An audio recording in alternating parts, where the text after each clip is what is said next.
સરકાર દ્વારા pre monsoon કામગીરી કરવામાં આવે છે, પરંતુ દર વખતે પ્રી મોન્સૂન કામગીરીની પોલ ખુલી જાય છે. એટલા માટે હવે જોઈશું પોલ ખોલતો વરસાદ.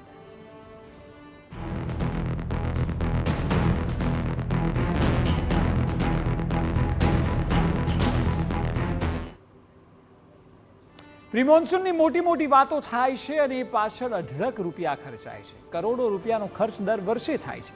કામગીરીને જોતા નાગરિકોને લાગે છે કે આ વખતે તો વરસાદ પડશે તો પાછલા વર્ષ જેટલી તકલીફ નહીં પડે. જો કે આ આશા પર પાણી, વરસાદ અને તંત્ર બંને ફેરવી દે છે. થોડો વરસાદ પડે અને સ્થિતિ બદતર થઈ જાય છે. જુઓ આ રિપોર્ટ.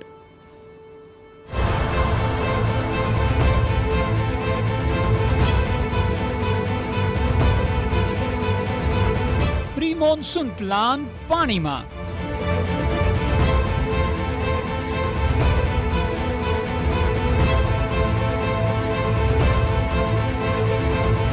થોડા વરસાદમાં વિકાસ ડૂબ્યો.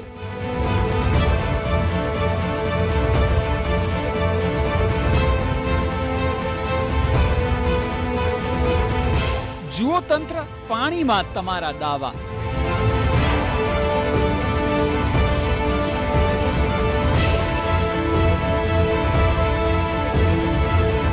આ તે કેવો વિકાસ! આ ચાર દ્રશ્યોને એક સાથે જુઓ એટલે આપને સમજાઈ જશે કે તંત્રના કરોડો રૂપિયા કેવા પાણીમાં બેસી જાય છે. દાવાઓ અનેક, પરંતુ પરિણામ એકનું એક. દર વર્ષે આની આ જ સ્થિતિ. જુઓ રાજકોટ, જામનગર, વડોદરા અને સુરતમાં શું થયું. આમ તો આ શહેરો મહાનગરો છે, પરંતુ તેમની સ્થિતિ રાજ્યના અંતરિયાળ વિસ્તારમાં વિકાસની ઝંખના કરતા કોઈ ગામડા જેવી થઈ જાય છે. થોડો વરસાદ પડતો નથી અને પાણી ભરાવાનું શરૂ. રાજકોટમાં તો જાણે કે રસ્તાઓ બેટમાં ફેરવાયા.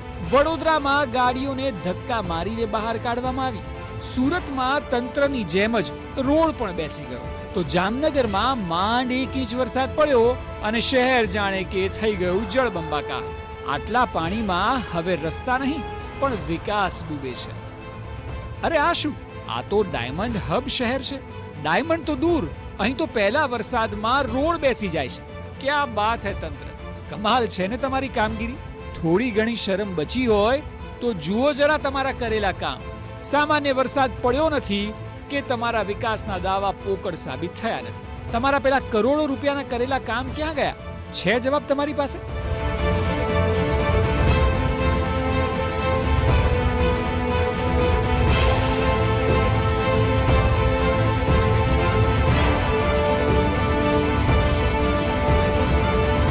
રોડ બેસી જવો કોઈ સામાન્ય બાબત લાગતી હોય તો સુરત મનપાના એસી કેબિનમાં બેઠેલા અધિકારીઓ જરા આ દ્રશ્યો જુઓ.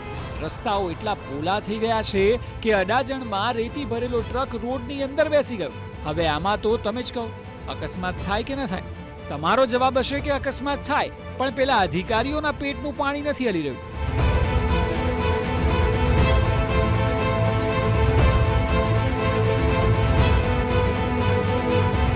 ચાલો સુરત બાદ રાજકોટના દ્રશ્યો જોઈએ. ના, અહીં કોઈ તળાવમાં વાહનો નથી ચાલી રહ્યા.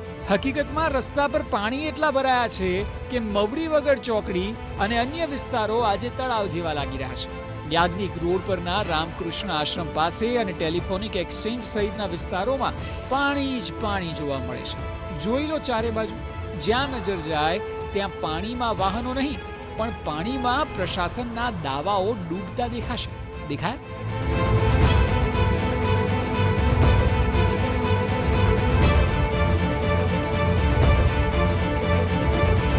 વડોદરા પણ જો કે કેમ બાકાત રહે? આ દ્રશ્યો પાછા વાઘોડિયાના છે. અહીં પણ વરસાદને લીધે લોકો હેરાન થયા અને ખાસ કરીને શાળાએ જતા બાળકો. ડોક્ટર એનજી શાહ હાઈસ્કૂલ પાસેના રોડ તો જુઓ, અહીં પાણી જ પાણી જોવા મળી રહ્યું છે.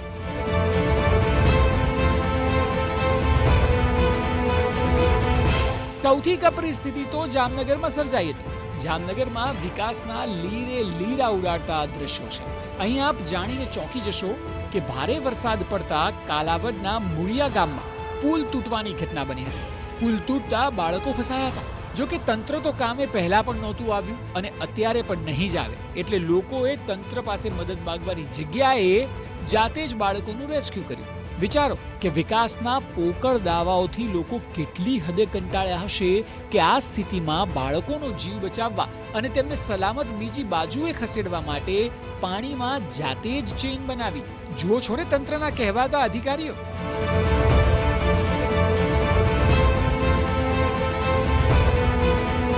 એટલે આમ તો આ બધા મોટા શહેરો છે અને વિકાસના અલગ અલગ પ્રકારના દાવાઓ અહીં રોજે રોજ કરવામાં આવે છે, પરંતુ આભાસી દાવા અને નરી વાસ્તવિકતા વચ્ચે મોટો ફરક હોય છે. અને એ ફરક છે આ દ્રશ્યો કે જે આપ હાલ જોઈ રહ્યા છો.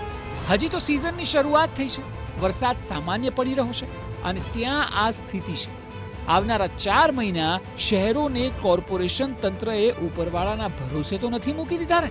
આશા રાખીએ કે થોડા ઘણા અંશે પણ તંત્રએ કામ કર્યું હશે અને એથી ઉપાધિ થોડી ઓછી થાય તો શહેરીજનો અને નગરજનો માટે વધારે સારું.